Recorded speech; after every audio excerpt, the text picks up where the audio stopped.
Hello दोस्तों, आज के इस वीडियो में हम लोग क्लास 9 के बोर्ड एग्जाम के हिंदी के मोस्ट इंपॉर्टेंट क्वेश्चन देखने वाले हैं जो कि झारखंड एकेडमिक काउंसिल की तरफ से जारी किए गए हैं। ये सारे क्वेश्चन बच्चों इस बार के लिए वेरी वेरी इंपॉर्टेंट है, इसलिए एग्जाम में जाने से पहले एक बार इसे जरूर देख कर जाएं। तो चलिए बच्चों स्टार्ट करते हैं। सबसे पहले बच्चों हम लोग देखते हैं खंड क को। खंड क में दिया हुआ है अपठित बोध। इसमें लिखा हुआ है बच्चों, निम्नलिखित गद्यांश को ध्यानपूर्वक पढ़कर दिए गए प्रश्नों का सही उत्तर चयन कीजिए। इस तरह से बच्चों एक छोटा सा कहानी दिया हुआ है जिसको पढ़ना रहता है और क्वेश्चन आंसर को खोजना है, जो कि बेहद आसानी होते हैं और इसको आराम से पढ़िएगा। तो चलिए जल्दी से पढ़ लेते हैं। इसमें लिखा हुआ है बच्चों, महात्मा गांधी का जन्म 2 अक्टूबर 1869 को गुजरात के पोरबंदर में हुआ था। उनका पूरा नाम मोहनदास करमचंद गांधी था। यहां तक समझ में आ गया ना। फिर आगे लिखा हुआ है, गांधी जी सत्य और अहिंसा के पुजारी थे। उन्होंने स्वतंत्रता संग्राम में महत्वपूर्ण भूमिका निभाई है और भारत को स्वतंत्रता दिलाने में अपना जीवन समर्पित कर दिया।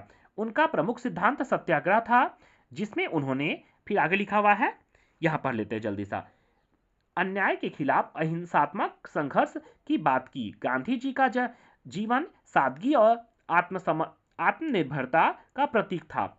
वे अपने पहनावे, आचरण और विचार से सादगी और सेवा का संदेश देते थे।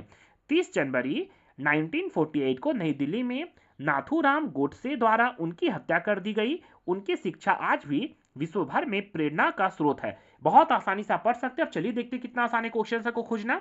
अब आइए देखते हैं पहला नंबर में। पहला नंबर में लिखा हुआ है बच्चों, महात्मा गांधी का जन्म कब और कहां हुआ था। तो अभी आप लोग जस्ट पढ़े हैं ना, उनका जन्म 2 अक्टूबर 1869 को पोरबंदर में हुआ था। बन गया पहला। अब आइए दूसरा देख लेते हैं। दूसरा में दिया हुआ है बच्चों, गांधी जी का प्रमुख सिद्धांत क्या था। गांधी जी का प्रमुख सिद्धांत क्या था? सामाजिक समानता, आर्थिक विकास, अहिंसात्मक संघर्ष जिसको बोलते हैं सत्याग्रह, और सैन्य बल का उपयोग। इसका सही आंसर हो जाएगा बच्चों सत्याग्रह, जो कि आप ऊपर में पढ़े हैं। कहां देखे तो लिखा हुआ है सत्याग्रह। तो यहां बच्चों इस लाइन में हम लोग का लिखा हुआ है, यहां देखिए इस शब्द में लिखा हुआ है उनका प्रमुख सिद्धांत सत्याग्रह था, इसलिए इसका सही आंसर हो जाएगा सत्याग्रह, ऑप्शन नंबर बी। इसको ध्यान में रखना है। अब आइए क्वेश्चन में तीसरा देख लेते हैं। इसे पढ़कर आंसर देना बहुत आसान है, ये फिक्स 4 में 4 आप लोग के आराम से आ जाएंगे। फिर तीसरा में लिखा हुआ है, महात्मा गांधी के जीवन का प्रमुख गुण क्या था। महात्मा गांधी के जीवन का प्रमुख गुण क्या था, वो कैसे रहते थे। तो आप लोग अभी पढ़े हैं ना, ऑप्शन नंबर बी, सादगी और आत्मनिर्भरता। ध्यान रखिएगा, सादगी और आत्मनिर्भरता। बन गया ना। अब लास्ट क्वेश्चन देखते हैं, चौथा नंबर। चौथा नंबर में लिखा हुआ है बच्चों, महात्मा गांधी को सत्य और अहिंसा का पुजारी क्यों कहा जाता है। तो इसका सही आंसर हो जाएगा बच्चों ऑप्शन नंबर बी, क्योंकि उन्होंने हिंसा का विरोध और सत्य का प्रचार किया है। बन गया आराम से 4 क्वेश्चन। अब चलिए नेक्स्ट देख लेते हैं हम लोग पांचवा नंबर। नेक्स्ट पांचवा नंबर से पहले बच्चों यहाँ फिर से एक छोटा सा कविता दिया हुआ है, उसको पढ़ना है और हम लोगों को क्वेश्चन आंसर खोजना रहता है। तो क्या लिखा हुआ, चलिए पढ़ लेते हैं। ऊपर में कभी भी निर्देश को बहुत ध्यान से पढ़िएगा। यहाँ लिखा हुआ है, निम्नलिखित पद्यांश, पद्यांश का मतलब कविता, को ध्यानपूर्वक पढ़कर दिए गए प्रश्नों का सही उत्तर चयन कीजिए। चलिए पढ़ लेते हैं। तो इसमें लिखा हुआ है बच्चों, यहाँ झरनों का संगीत है, वन का हरियाली रंग, यहाँ धरा का हर कोना भरता है मन के उमंग। इस तरह से बच्चों दिया हुआ है, इसको आप लोग को पढ़ लेना है और उससे क्वेश्चन से खोजना है। तो चलिए हम लोग डायरेक्ट जल्दी से खोज लेते हैं क्वेश्चन आंसर। आप लोग बहुत ध्यान से पढ़िएगा, वीडियो बहुत लंबा हो जाएगा, इसलिए मैंने डायरेक्ट क्वेश्चन आपको खोज के दिखाएंगे। यहाँ लिखा हुआ है, झारखंड की संस्कृति का प्रमुख आधार क्या है। पर्वत नदियां, आधुनिक शहर, आदिवासियों की धरोहर या औद्योगिक विकास। इसका सही आंसर हो जाएगा बच्चों ऑप्शन नंबर बी, आदिवासियों की धरोहर। देखिए तो कहां लिखा हुआ है, तो यहां हम लोग का लिखा हुआ है बच्चों, देखिए तो यहां आदिवासियों की धरोहर, संस्कृति है अनमोल निशानी। इसका मतलब इसका सही आंसर हो जाएगा ऑप्शन नंबर बी। अब आइए नेक्स्ट देख लेते हैं। नेक्स्ट बच्चों लिखा हुआ है, छठा में, झारखंड की भूमि की गंध किससे जुड़ी है। झारखंड की भूमि की गंध किससे जुड़ी है, ये कहाँ लिखा हुआ है बच्चों। तो इसको हम लोग देख लेते हैं। तो यहाँ बच्चों यहाँ लिखा हुआ है, माटी में जो गंध है वह मेहनत की पहचान। इसका मतलब इसका सही आंसर हो जाएगा ऑप्शन नंबर ए, मेहनत। कौन सा हो जाएगा, तो ऑप्शन नंबर ए, मेहनत। बहुत आसान है खोजना। नेक्स्ट आगे बच्चों हम लोग पढ़ते हैं सातवां नंबर में। सातवां में क्वेश्चन दिया हुआ है, झारखंड की प्रकृति में किसकी कहानी छिपी है। झारखंड की प्रकृति में किसकी कहानी छिपी हुई है। तो चलिए इसको देख लेते हैं, सातवां में क्या हो जाएगा।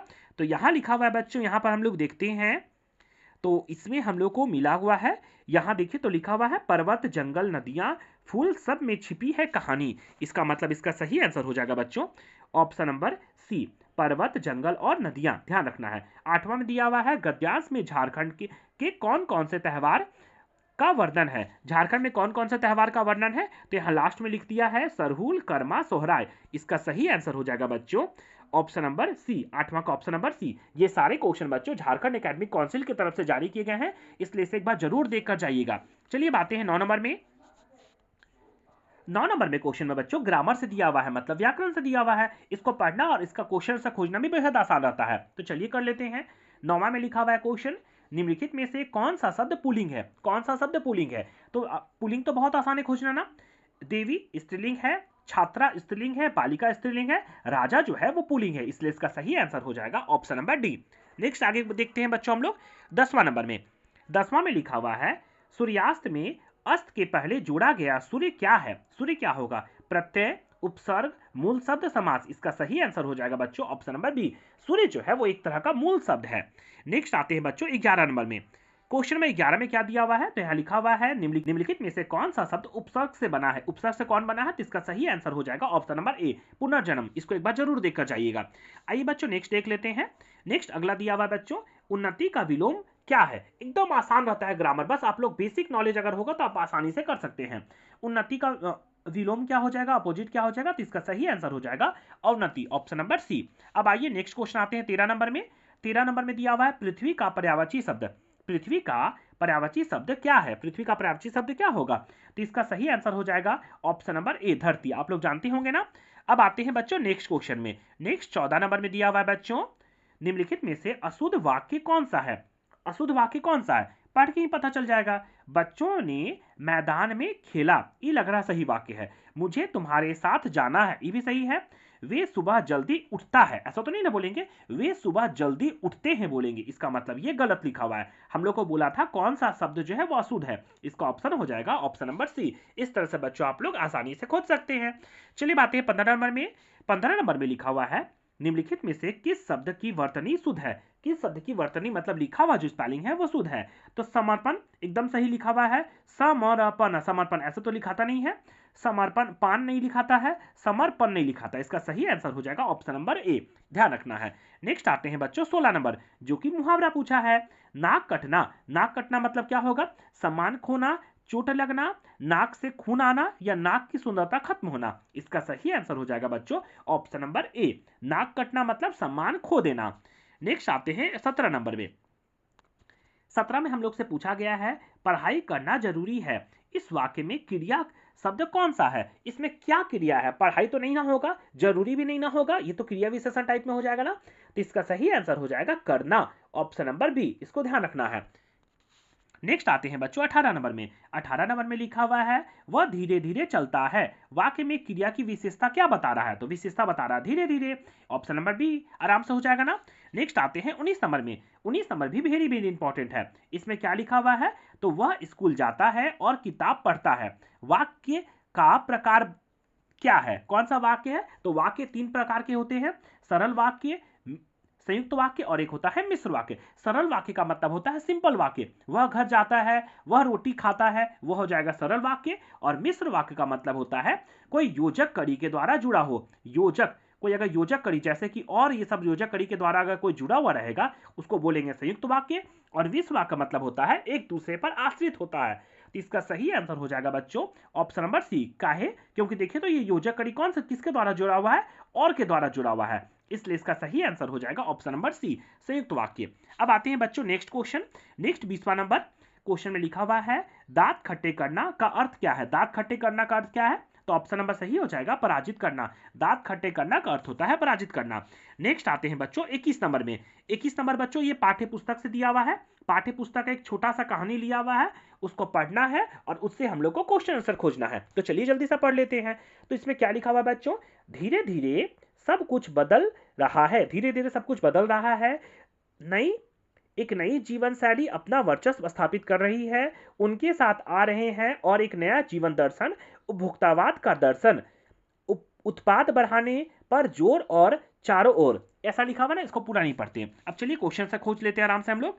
इसमें पहला क्वेश्चन लिखा हुआ है बच्चों प्रस्तुत गद्यांश किस पाठ से लिया गया है, तो बहुत आसान है खोजना। देखिए तो एक शब्द है ना उपभोक्तावाद, इसका आंसर हो जाएगा ऑप्शन नंबर ए उपभोक्तावाद की संस्कृति। बहुत आसानी से आप लोग खोज सकते हैं और आप लोग इसको पढ़े भी होंगे।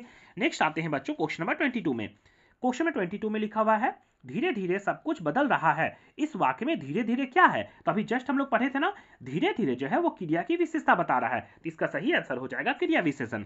नेक्स्ट आते हैं बच्चों 23 नंबर में लिखा हुआ है गद्यांश के अनुसार वर्तमान जीवन शैली किस आधारित है? किस पर आधारित है? वर्तमान जीवन शैली किस पर आधारित है? समाजवाद नहीं, आध्यात्मिकता नहीं, उपभोक्तावाद, तो ये हो सकता है। इसका सही आंसर हो जाएगा उपभोक्तावाद, जिसको लेसन में दर्शाया भी गया है। चलिए बच्चों अब नेक्स्ट क्वेश्चन आते हैं क्वेश्चन नंबर 24 में। क्वेश्चन नंबर 24 में है बच्चों गद्यांश मतलब कहानी में उत्पादन बढ़ाने पर जोर क्यों दिया जा रहा है? उत्पादन बढ़ाने पर जोर क्यों दिया जा रहा है? समाज में संतुलन बनाए रखने के लिए, आर्थिक स्थिरता के लिए, लोगों के उपभोग और सुख के लिए, और नई तकनीकी को बढ़ावा देने के लिए। तो इसका सही आंसर हो जाएगा बच्चों 24 का ऑप्शन नंबर बी लोगों के उपभोग और सुख के लिए। देखिए तो यहां पर लिखा हुआ है क्या, इसको खोजना तो बेहद आसान होता है। तो यहां लिखा हुआ है बच्चों इसमें उत्पाद बढ़ाने पर जोर चारों ओर, या उत्पाद अपने लिए और आपके उपभोग के लिए, आपके सुख के लिए, सुख की व्यवस्था बदल रही है, मतलब सही आंसर हो जाएगा बच्चों इसका ऑप्शन नंबर कौन सा हो जाएगा? तो हम लोग का ऑप्शन नंबर हो जाएगा बच्चों ऑप्शन नंबर बी। इसको ध्यान रखना है। 4 क्वेश्चन बच्चों पैसेज से दिए हुए थे, जिसको आप आसानी से कर लिए। चलिए नेक्स्ट क्वेश्चन आते हैं बच्चों। नेक्स्ट क्वेश्चन बच्चों हम लोग का पाठ्य पुस्तक से है। आप लोग कहानी पढ़े होंगे ना, तो हिंदी में करना तो बेहद आसान होता है। चलिए जल्दी से देख लेते हैं। गधे का छोटा भाई किसे कहा गया है? गधे का छोटा भाई किसे कहा गया? तो इसका सही आंसर हो जाएगा बैल को। नेक्स्ट क्वेश्चन बच्चों लासा की ओर पाठ हिंदी गद्य की कौन सी विधा है? लासा की ओर जो पाठ है वो हिंदी गद्य की कौन सी विधा है? कहानी है, संस्करण है, निबंध है, या फिर यात्रा वृतांत? इसका सही आंसर हो जाएगा ऑप्शन नंबर सी, ये यात्रा वृतांत दिया हुआ है, आप लोग पढ़े भी होंगे। नेक्स्ट दिया हुआ है महादेवी वर्मा का जन्म किस शहर में हुआ था? महादेवी वर्मा का जो जन्म है वो किस शहर में हुआ था? इसका सही आंसर हो जाएगा ऑप्शन नंबर ए फरखाबाद। इस सभी क्वेश्चन को बच्चों अच्छा से देख कर जाइएगा, सारे क्वेश्चन आप लोग के लिए वेरी वेरी इंपॉर्टेंट रहने वाले हैं। नेक्स्ट 28 नंबर में दिया हुआ है बच्चों हरिशंकर परसाई जी ने कौन सी पत्रिका निकाली? हरिशंकर परसाई जी ने कौन सी पत्रिका निकाली थी? इसका सही आंसर हो जाएगा बच्चों 28 का डी नंबर, वसुधा नाम की पत्रिका निकाली थी। नेक्स्ट आते हैं 29 नंबर में। नेक्स्ट 29 में लिखा हुआ है बच्चे काम पर जा रहे हैं, कविता में कवि का नाम क्या हो जाएगा? तो इसका सही आंसर हो जाएगा राजेश जोशी, ध्यान रखिएगा ऑप्शन नंबर सी। नेक्स्ट दिया हुआ बच्चों 30 नंबर में, 30 में दिया हुआ है मृत्यु का तरल दूत किसे कहा गया है? मृत्यु का तरल दूत किसे कहा गया? तो ऑप्शन नंबर ए बाढ़ के पानी को। नेक्स्ट आते हैं बच्चों 31 नंबर में। 31 में दिया हुआ है रीढ़ की हड्डी एकांकी का प्रमुख पात्र कौन है? रीढ़ की हड्डी एकांकी का प्रमुख पात्र कौन है? तो इसका सही आंसर हो जाएगा उमा, आप लोग पढ़े होंगे।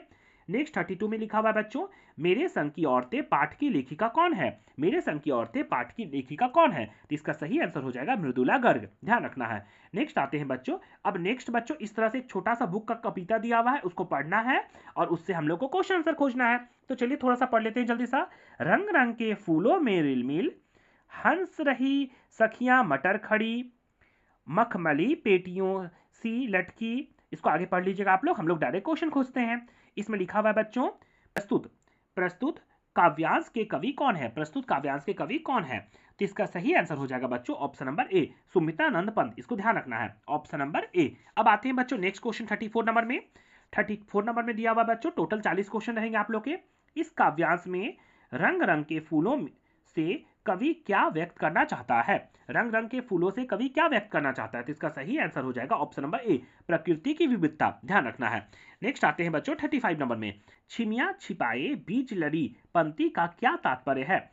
इसका सही आंसर हो जाएगा ऑप्शन नंबर सी मटर की फलियों में छिपे बीज। मटर की फलियों में छिपे बीज जो है वो छिमिया छिपाए बीज लड़ी, इसका तात्पर्य बोलना चाह रहा है ऑप्शन नंबर सी, इसको ध्यान रखना है। नेक्स्ट बच्चों 36 नंबर जो कि हम लोग का पोएम से दिया हुआ है प्रस्तुत काव्यांश किस कविता से लिया गया है? प्रस्तुत जो काव्यांश है वो किस कविता से लिया गया है? इसका सही आंसर हो जाएगा बच्चों ऑप्शन नंबर ए ग्रामश्री कविता से लिया गया है। नेक्स्ट बच्चों हम लगाते हैं 37 नंबर में, ये भी आप लोग के बुक से दिए हुए हैं डायरेक्ट। कबीरदास के अनुसार ईश्वर कहाँ रहते हैं? कबीरदास के अनुसार ईश्वर कहाँ रहते हैं? कॉमन सेंस आप लोग आराम से लगा लीजिएगा, प्राणियों के हृदय में। नेक्स्ट आते हैं बच्चों 38 नंबर में, और 2 क्वेश्चन हम लोग के बचे हैं इसके बाद। वाक का शाब्दिक अर्थ क्या है? वाक का मतलब होता है वाणी, ऑप्शन नंबर ए। नेक्स्ट आते हैं बच्चों 2 क्वेश्चन और जल्दी सा देख लेते हैं। नेक्स्ट हम लोग का लिखा हुआ है रसखान 39 नंबर में, रसखान की काव्य भाषा क्या है? रसखान की जो काव्य भाषा है वो ब्रज भाषा है। नेक्स्ट बच्चों, जो कि हम लोग का लास्ट अंतिम क्वेश्चन है 40वां नंबर में, ये लिखा हुआ है बच्चों, मेघ आए कविता में मेघ का आगमन किस रूप में हुआ है? मेघ का आगमन किस रूप में हुआ है? इसका सही आंसर हो जाएगा बच्चों मेहनत, ऑप्शन नंबर डी। इस तरह से बच्चों हम लोग टोटल 40 क्वेश्चन कंप्लीट कर लिए। ये सारे क्वेश्चन इस बार के लिए बोर्ड एग्जाम के लिए वेरी वेरी इंपॉर्टेंट है, एक बार इसे जरूर देखकर जाइएगा।